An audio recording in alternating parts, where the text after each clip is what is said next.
चलिए बात करते हैं जीएसटी का एक बहुत इंपॉर्टेंट सेक्शन, सेक्शन 9 के बारे में। सेक्शन 9 के बारे में अगर मैं डिस्कस करूं तो ये जीएसटी एक्ट का चार्जिंग सेक्शन बोला जाता है। इसका हेडिंग है क्या? Levy and collection. Levy and collection, इसमें ये बोला जाता है कि सबसे पहले इस कौन से सप्लाई पर जीएसटी लेवी होगा, सबसे पहले आपको ये पता करना होगा। और फिर उसके बाद है कि कलेक्ट कौन करके देगा, कलेक्ट करके कौन देगा, क्योंकि ये जो टैक्स कलेक्ट हो रहा है ना, किसी बिजनेसमैन के लिए नहीं हो रहा, ये टैक्स कलेक्ट हो रहा है गवर्नमेंट के लिए। तो कौन कलेक्ट करके गवर्नमेंट को देगा वो बताता है सेक्शन 9, किसके ऊपर लगेगा और कौन गवर्नमेंट को लगा करके वो पैसा देगा। चलिए 9 का सबसेक्शन 1, 2, 3, 4, 5 5 सबसेक्शन है। सबसे पहला सबसेक्शन बात करता है कि अगर आप इंट्रा स्टेट सप्लाई करते हो, विद इन स्टेट में सप्लाई करते हो, तो अप्लाई होगा कौन सा एक्ट? सेंट्रल टैक्स वाला लगेगा। क्या करते हो? सप्लाई करते हो। पॉइंट दीजिएगा, विद इन स्टेट में अगर आप सप्लाई करते हो किसका? गुड्स और सर्विसेज का, तो क्या लगेगा आपके ऊपर? टैक्स लगेगा।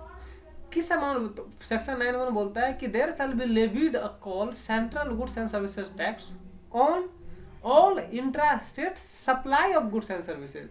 सप्लाई क्या होता है मैंने आपको सेक्शन 7 में बता दिया। अगर आपने सेक्शन 7 वाले वीडियो नहीं देखा तो आप जाकर के सेक्शन 7 का वीडियो देख लेना। एक्सेप्ट कौन सा? Except supply of alcoholic liquor for human consumption. जो अल्कोहलिक लिकर होता है यानी जो दारू होता है, शराब होता है, जो शराब होता है, शराब को छोड़ के बाकी जो भी प्रोडक्ट है सबके ऊपर क्या लगेगा? टैक्स लगेगा। कौन सा? GST. Value on the value determine under section 15। Section 15 के अकॉर्डिंग वैल्यू डिसाइड किया जाएगा। और टैक्स रेट लगेगा किसके अकॉर्डिंग? टैक्स रेट लगेगा जो नोटिफाई किया जाता है रेट शेड्यूल में, उसके according. And shall be paid by the taxable person. और पे कौन करेगा ये सारा चीज? जो पर्सन टैक्सेबल होगा। टैक्सेबल का मतलब वो पर्सन जो रजिस्टर्ड होगा या लायबल टू बी रजिस्टर्ड होगा। ये सेक्शन 9 बोलता है। सेक्शन 9 को अब मैं एक लाइन में अगर बोलूं कि अगर कोई सप्लाई ऑफ गुड्स और सर्विसेज होता है तो उसके ऊपर टैक्स लगेगा। अब इंट्रा स्टेट होगा तो सीजीएसटी एसजीएसटी लगेगा, और अगर इंटर स्टेट होगा तो आईजीएसटी इसके बारे में बात करता है। ठीक है, आईजीएसटी का सेक्शन 5 में सेम लैंग्वेज लिखा हुआ है, बस वहां पे ये लिखा हुआ है कि वो इंटर स्टेट सप्लाई पे लगेगा। फिर इसमें एक चीज बोला है कि रेट जो लगेगा वो मैक्सिमम 20% लगेगा सीजीएसटी में, यानी सीजीएसटी मैक्सिमम लगेगा। इसका मतलब होगा कि टोटल एग्रीगेट में 40% नहीं लगेगा, सीजी और एसजी मिला करके 40% मैक्सिमम लग सकता है। ये सेक्शन 9(1) बोलता है। 9(1) बोला कि वैल्यू डिसाइड करेगा सेक्शन 15, रेट नोटिफाई करेगी गवर्नमेंट, 20% ज्यादा नहीं होगी, और सप्लाई के ऊपर में लेवी होगा। पे कौन करेगा? टैक्सेबल पर्सन जो सप्लाई करेगा उसको। फिर 9 का 2, 9 का सबसेक्शन 2 बोलता है कि क्योंकि 9 के 1 में क्या बोला कि अल्कोहलिक लिकर को छोड़ के बाकी सब के ऊपर सप्लाई पे टैक्स लग जाएगा। तो फिर बात आती थी कि पेट्रोलियम प्रोडक्ट्स जो है वो भी कवर है उसमें, क्योंकि सब कुछ कवर है। तो गवर्नमेंट ने सबसेक्शन 2 डाला। सबसेक्शन 2 में क्या बोल दिया कि पेट्रोलियम प्रोडक्ट को हम जीएसटी के दायरे में है, क्योंकि जीएसटी के दायरे से सिर्फ और सिर्फ कौन बाहर है? सिर्फ और सिर्फ alcoholic liquor for human consumption बाहर है, यानी जो दारू है वो बाहर है। जो अल्कोहलिक लिकर केमिकल में यूज होता है, जो अल्कोहलिक लिकर आपको मेडिसिन में यूज होता है, उसके ऊपर आज के डेट में जीएसटी लगता है। लेकिन जो अल्कोहलिक लिकर सीधा को सीधा दारू लेते हैं, दारू की तरह हम सेवन करते हैं ह्यूमन कंजम्पशन के लिए, उसको सिर्फ जीएसटी से बाहर रखा गया। यानी इसका मतलब यह है कि पेट्रोलियम प्रोडक्ट्स भी जीएसटी के दायरे में तो है। अब बात आती है कि कब से अप्लाई हुआ उस पर, तो उसके लिए गवर्नमेंट ने बोल दिया कि central tax on supply of petroleum crude, high speed diesel, motor spirit, natural gas and aviation turbulent fuel. ये 5 प्रोडक्ट है, petroleum crude, high speed oil, high speed diesel, या मोटर स्पिरिट, या फिर नेचुरल गैस, या aviation turbulent fuel. इन 5 product पे GST में तो ये कवर है, लेकिन इसके ऊपर अभी अप्लाई नहीं होगा। अप्लाई कब से होगा? जब गवर्नमेंट इसको नोटिफाई कर देगा। नोटिफाई कब कौन करेगा? काउंसिल के रिकमेंडेशन पे गवर्नमेंट नोटिफाई करेगी ऑफिशियल गैजेट में। ये 9 का 2। फिर 9 का 3 और 9 का 4। 9 का 3 और 4 दोनों को आरसीएम बोला जाता है लैंग्वेज में। आरसीएम का मतलब होता है reverse charge mechanism. Reverse charge mechanism मतलब क्या होता है? मतलब कि जो पर्सन सप्लायर है वो नहीं टैक्स पे करेगा, जो रिसिपिएंट है वो टैक्स पे करेगा। सर 9(3) में कौन सा केस कवर होगा? किस केस में रिसिपिएंट पे करेगा, सप्लायर नहीं पे करेगा?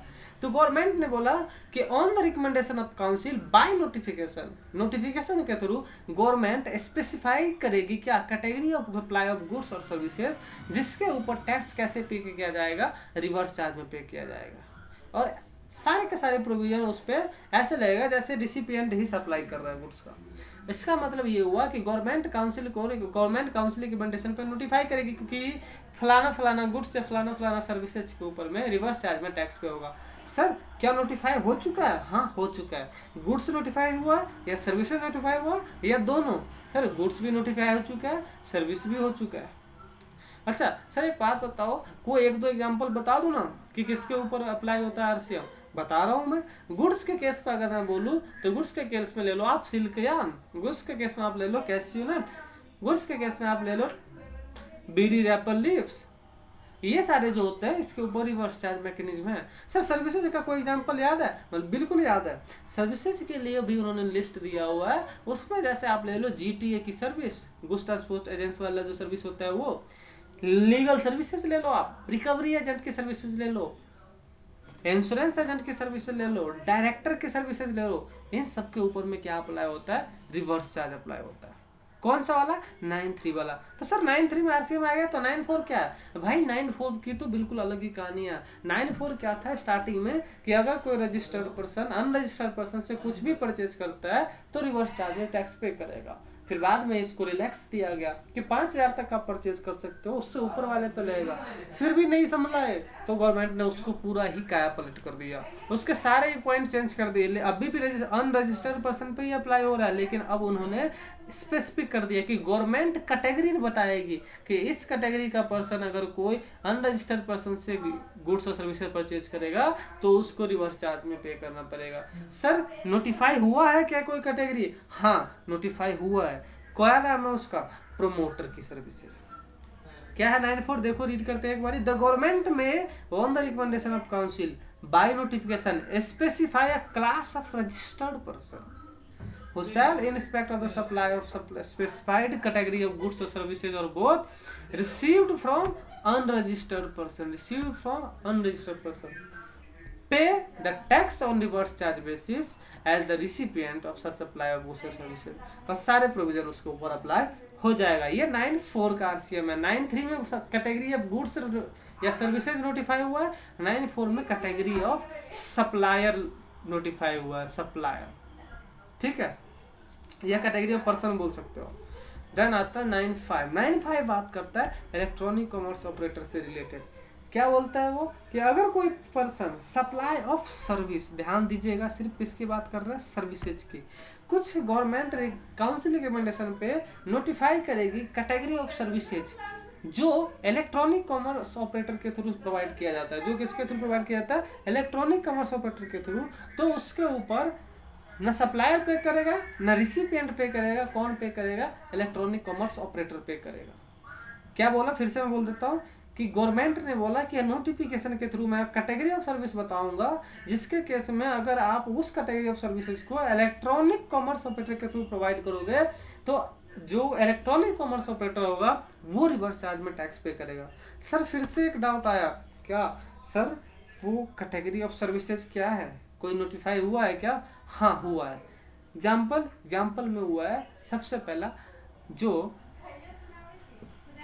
कैब की सर्विसेज प्रोवाइड करती है, जैसे ओला उबर की सर्विसेज हो गई, जो होटल की सर्विसेज प्रोवाइड करती है इलेक्ट्रॉनिक कॉमर्स ऑपरेटर के थ्रू, जैसे ओयो रूम हो गया, जो हाउस कीपिंग की सर्विसेज प्रोवाइड करते हैं इलेक्ट्रॉनिक कॉमर्स ऑपरेटर के थ्रू, जैसे अर्बन क्लैब हो गया। तो ओला उबर या ओयो या अर्बन क्लैब, ये 3 टाइप की जो सर्विसेज देते हैं इसको नोटिफाई किया हुआ। इसके ऊपर क्या लगता है? Electronic commerce operator reverse charge लगाता है। सर अगर इसमें फिर प्रोविजो क्या डाला हुआ? प्रोविजो में ये डाला हुआ है कि अगर इलेक्ट्रॉनिक कॉमर्स ऑपरेटर का फिजिकल प्रेजेंस टैक्सेबल टेरिटरी में नहीं होगा तो जो पर्सन उसको रिप्रेजेंट कर रहा होगा वो लायबल होगा उस टैक्स को पे करने के लिए। सर जरूरी थोड़ा ना कि उसका पर्सन ही होगा, अगर नहीं हुआ बाहर से ही सब कुछ कर रहा है तो फिर फर्दर एक प्रोविजन ऐड कर दिया। उसमें क्या बोल दिया कि अगर बाहर से प्रोवाइड कर रहा होगा ना तो उसे एक पर्सन अपॉइंट करना होगा उस चीज के लिए कि वो बंदा टैक्स पे करेगा गवर्नमेंट को। ये था आपका सेक्शन 9 जिसको हम बोलते हैं लेवी कलेक्शन, और ये एक चार्जिंग सेक्शन है। अच्छा लगा तो लाइक कीजिएगा, सब्सक्राइब कीजिएगा। Thank you.